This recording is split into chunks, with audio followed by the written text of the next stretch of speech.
Hello friends, welcome to Edu Information Study Channel. दोस्तों, आज हम एक बहुत इम्पॉर्टेंट टॉपिक पे डिस्कस करने जा रहे हैं। अभी आप हाल फिलहाल की घटनाओं को देख रहे होंगे कि भारत और चीन के बीच काफी मसाकसी चल रही है, जिससे हम दोस्तों इस वीडियो के माध्यम से हम भारत और चीन का सीमा विवाद कहाँ से शुरू हुआ, तो 1950 की बात करें, 1950 से लेकर 2020 तक क्या स्थिति रही, ये सारा हम इस वीडियो के माध्यम से समझेंगे। तो शुरू करते हैं। सबसे पहले आप देखेंगे भारत और चीन के जो संबंध हैं ये कब से शुरू हुआ। जब से देश आजाद हुआ, वर्ष 1950 की बात की जाए, इससे पहले भारत भी गुलामी में था और चीन भी गुलामी में था। हमारे यहाँ पे 15 अगस्त 1947 को देश आजाद हुआ और जो हम बात करें चाइना की, तो चाइना का 1 अक्टूबर 1949 को वहां पे स्वतंत्रता प्राप्त हुई। और उस दोस्तों अगर हम चाइना की बात करें तो उस समय वहां पे 3 मुख्य नेता हुआ करते थे, माओ जेदांग, माओ से तुंग एवं चाओ एन लाई। इनकी जो धारणा थी, अवधारणा, वो साम्यवादी देश की थी और इनके द्वारा पीपल्स रिपब्लिक ऑफ चाइना का गठन किया गया। उस समय समकालीन हमारे भारत में पंडित जवाहरलाल नेहरू जो कि पीएम थे और कांग्रेस की हमारी सरकार थी, और इनके बीच जो हम कहना चाहिए 1962 के युद्ध के पहले की अगर बात करें तो भारत एवं चाइना प्रत्यक्ष रूप से जुड़े हुए नहीं थे। उसके बीच तिब्बत का क्षेत्र आ जाता था। उसका संपर्क डायरेक्ट चाइना से नहीं था, उसके कुछ भाग का ही संपर्क था। लेकिन वर्तमान की स्थिति देखें हम 1962 के बाद की, तो पूरा हमारा कश्मीर से लेकर उत्तर पूर्वी क्षेत्र तक चाइना से हमारा सीधा संपर्क है। चाइना के बॉर्डर भारत से लगते हैं। नेफा के क्षेत्र को देखें, ये जो अरुणाचल प्रदेश का क्षेत्र है जो कि पहले नेफा कहलाता था, उसकी सीमा कुछ हमारी चाइना से लगती थी। पर अगर देखेंगे वर्ष 1950 में चीन द्वारा तिब्बत पर आक्रमण कर दिया गया, जिससे कि ये जो तिब्बत का क्षेत्र है ये चाइना के अंतर्गत आ गया। चाइना के अंतर्गत आने से हुआ कि भारत की काफी सीमा, जो हमारे उत्तराखंड की सीमा, उत्तरांचल की सीमा, ये डायरेक्ट चाइना से लगने लगी। और जो अरुणाचल प्रदेश का हिस्सा है ये भी काफी चाइना के अंतर्गत आ गया। तो अगर बात करें वर्ष 1950 की, तो उस समय ये क्लियर नहीं था कि ये जो क्षेत्र ये वाला हिस्सा है और ये वाला हिस्सा ये चाइना के क्षेत्र के अंतर्गत आएगा या भारत के अंतर्गत आएगा।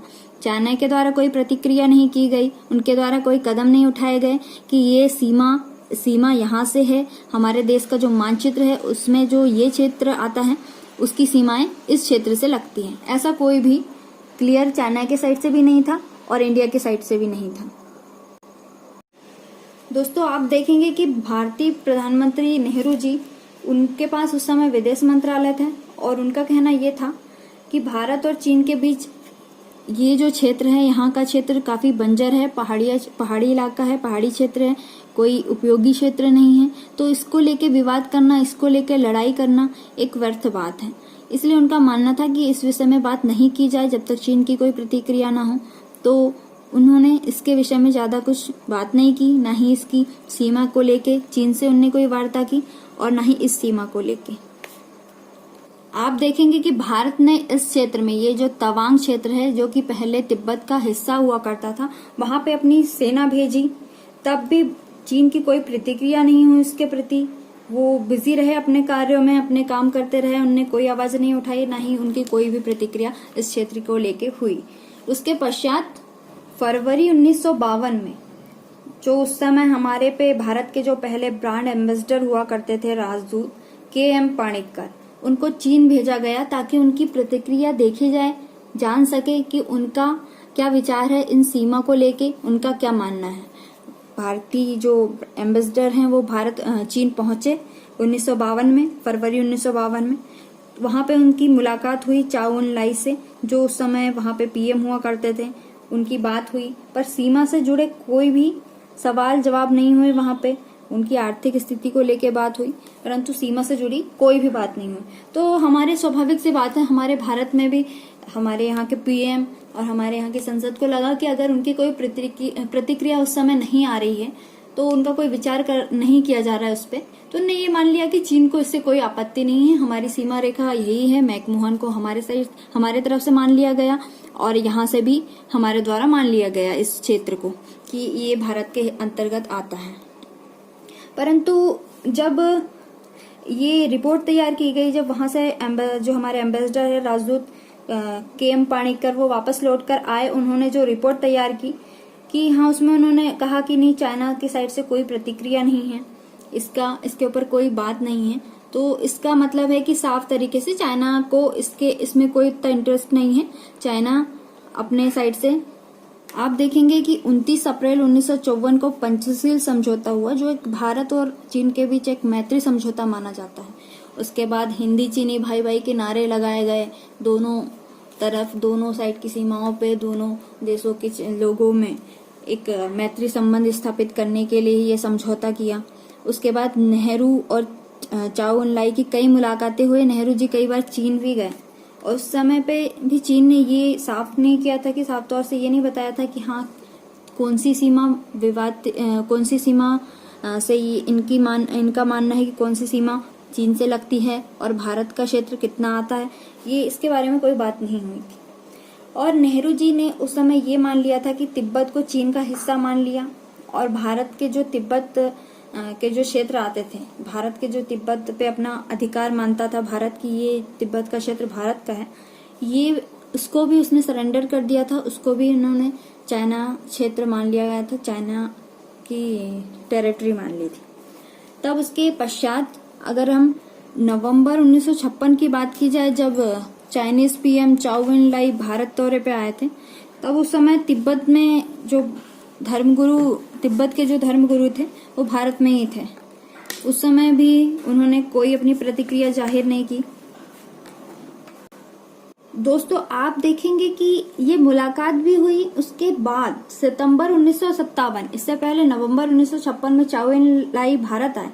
उसके बाद सितंबर 1957 में चीन द्वारा एक जो वहां का न्यूज़पेपर है, पीपल्स डेली समाचार पत्र, उसमें ये खबर आई कि जो चीन का सिक्यांग क्षेत्र है, वहां से लेके तिब्बत तक जाने वाली सड़क तैयार हो गई है।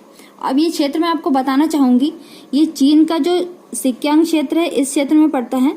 यहाँ से लेके तिब्बत तक जाने वाली जो रोड है, सड़क जो है, वो तैयार की गई थी, तैयार हो चुकी थी। ये न्यूज उनके समाचार पत्र में आई। तो आप देख सकते हैं कि ये जो सड़क का निर्माण हुआ, ये अक्साई चीन का क्षेत्र जो है, यहाँ से किया गया, इसके बीच से ये सड़क जाती थी।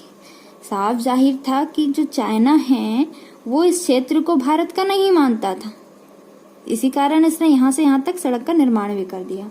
ये बहुत ही आश्चर्य चौंकाने वाली बात लगी अपने भारतवासियों को कि ये सड़क निर्माण यहाँ से कैसा हो गया, क्योंकि ये जो क्षेत्र है इसको भारत अपना क्षेत्र मानता था और यहाँ पे निर्माण कर लिया चाइना ने। इसके 1 महीने बाद नेहरू जी द्वारा चिट्ठी भेजी गई चाओ एन-लाई को कि आपके क्या ऐसी प्रतिक्रिया क्यों है, यहाँ से आपने सड़क बनाई है, क्या आप चीन की सीमा कहाँ से कहाँ तक मानते हैं। सीमा के बारे में उन्होंने मतलब एक स्पष्ट जवाब मांगा। तो चीन की प्रतिक्रिया उनकी ये रही कि जो चीन है, भारत और चीन की सीमा औपचारिक रूप से तय नहीं है और ना ही ये आपका डिसाइड है कि ये जो क्षेत्र है, अक्साई चीन का क्षेत्र, ये चाइना के अंतर्गत आएगा या भारत के अंतर्गत आएगा। और ये जो मैकमोहन लाइन को भी चीन ने मानने से इनकार कर दिया। उनका मानना ये था कि ये ब्रिटिश कालीन बनाई गई रेखा है, इसको मान्यता नहीं मिलनी चाहिए।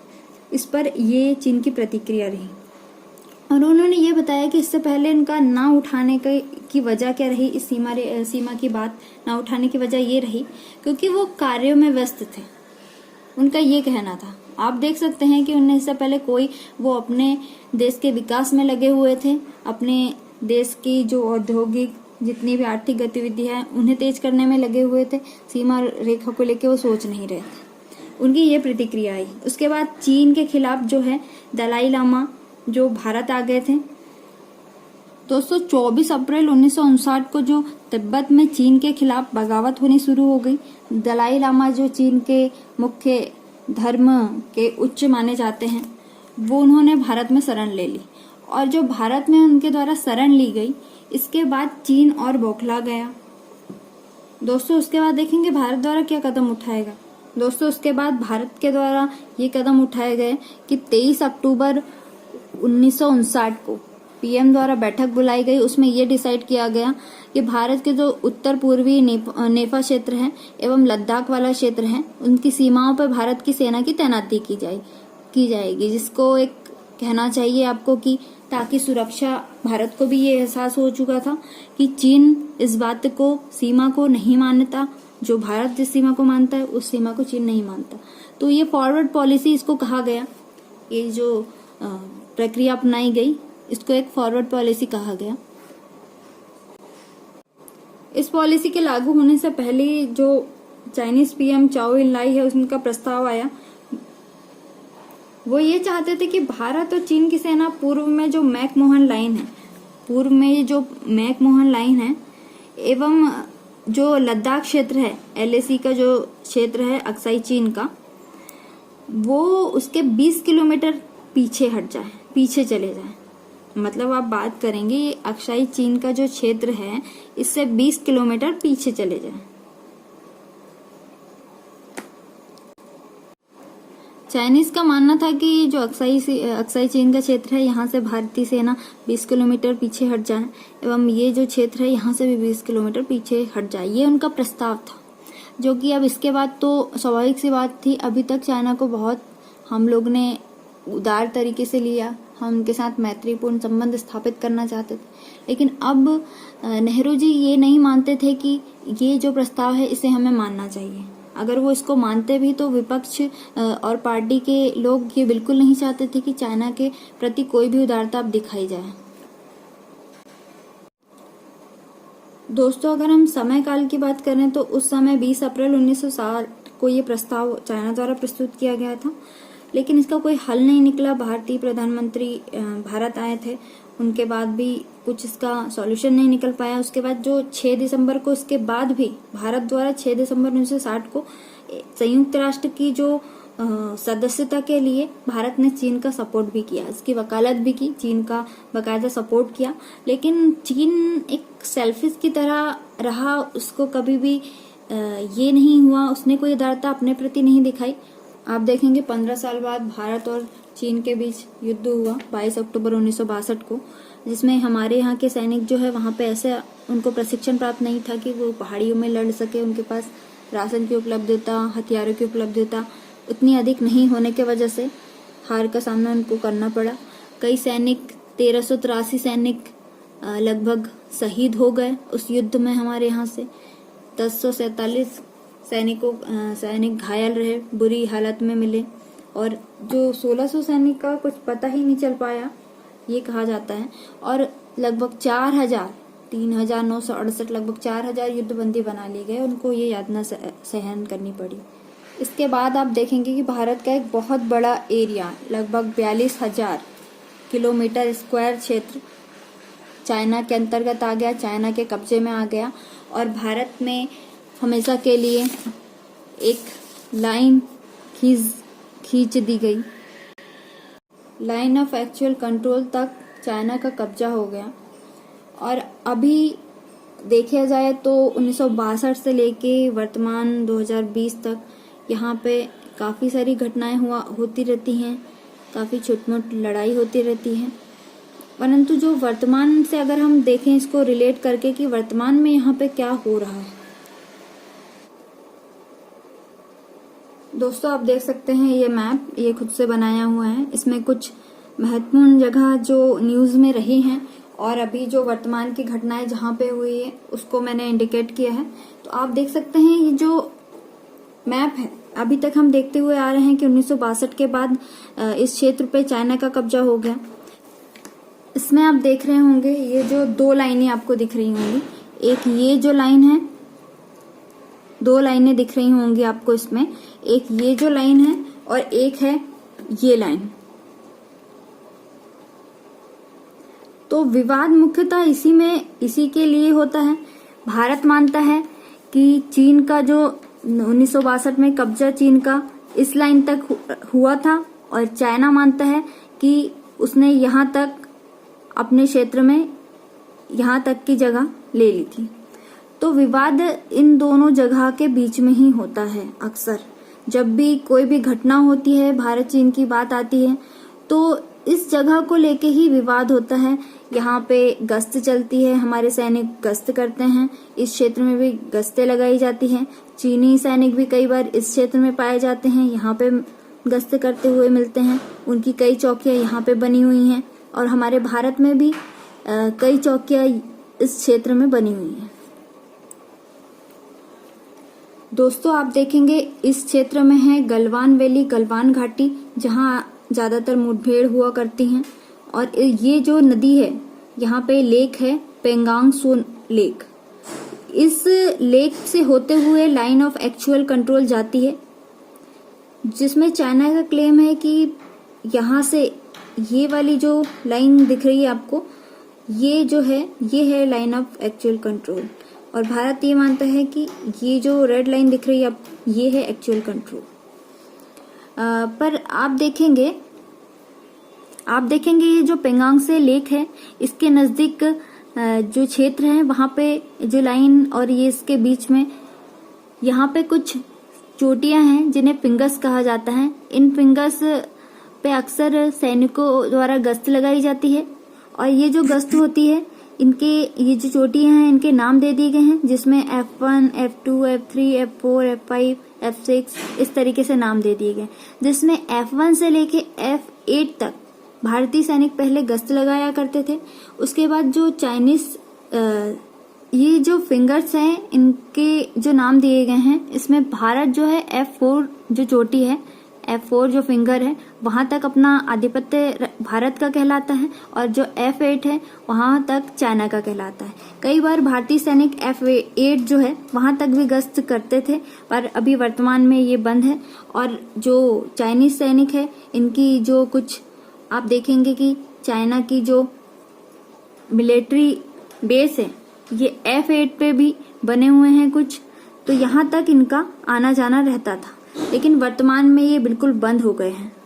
दोस्तों, आप देखेंगे ये जो क्षेत्र है जहाँ पे भारत अपना चाइनीज मानता है कि यहाँ से लाइन ऑफ एक्चुअल कंट्रोल है, यहाँ पे दौलत बेग औल्दी करके एक जगह है, वहाँ पे जो है भारत ने वहां से अपनी सड़क बनाई है, वहां पे अपना एक मिलिट्री बेस भी स्थापित किया है और वहां से सड़क भी बनाई है। और ये जो सड़क का निर्माण कार्य पूरा हो चुका है 2019 में।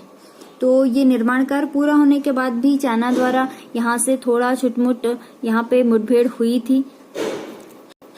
आपको पता है वर्तमान सिचुएशन ऐसी चल रही है कि इंडिया और चाइना हर तरीके से अभी कोविड-19 को लेके मुख्य रूप से उसके ऊपर ये आरोप लगाए गए कि नहीं उसके द्वारा ये फैलाया गया, तो उसको लेके चाइना अपनी पकड़ मजबूत बनाने के लिए हमारे इस क्षेत्र पे अभी अपने आप को साबित करने के लिए कि वो किसी भी तरह अभी कमजोर नहीं हुआ है, वो दुनिया की जितनी भी ताकतें हैं उनसे लड़ सकता है, ये दिखाने के लिए चाइनीज सैनिक और इंडिया के सैनिकों की यहाँ पे मुठभेड़ हुई, जिसमें कि हमारे 20 सैनिक शहीद हो गए और चाइना के भी कुछ सैनिक मारे गए। लेकिन अभी इसका कंफर्मेशन नहीं है, चाइनीज मीडिया द्वारा बस कैजुअलिटी का बताया गया था कि हाँ कुछ कैजुअलिटी हुई है, बट ये कंफर्म नहीं किया गया था कि वहां के कितने सैनिक मारे गए।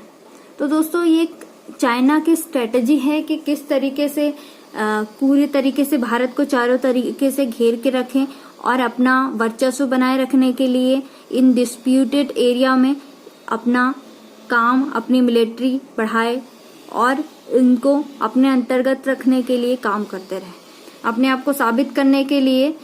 अगर हम बात करें इंडिया की, तो इंडिया का उत्तर पूर्वी जो क्षेत्र है उसको चाइना ने 3 ओर से घेरा हुआ है। आप मान सकते हैं सक्षम वैली से लेके ये जो पेंगोंग लेक है, गलवान घाटी है, यहाँ से लेके जो हमारा पूर्वी क्षेत्र है, तवांग क्षेत्र है, सिक्किम के पहले जो भूटान के साथ भी चाइना का विवाद डोकलाम को लेके है, वहां से इसको चाइना डिस्प्यूटेड बनाए रखना चाहता है, जिससे ये इसकी अपनी ताकत को जाहिर कर सके, अपनी ताकत को बता सके। इस तरीके से चाइना की ये पॉलिसी रही है। तो दोस्तों, अभी जो भी घटनाएं हुई हैं इसको लेके अभी बातचीत जारी है दोनों देशों के प्रमुखों की, ताकि इसको सुलझाया जा सके। इनको कैसे रोका जा सके, किस तरह ये जो लड़ाइयाँ हो रही हैं इसको रोक सकें एवं कम कर सकें। Thank you.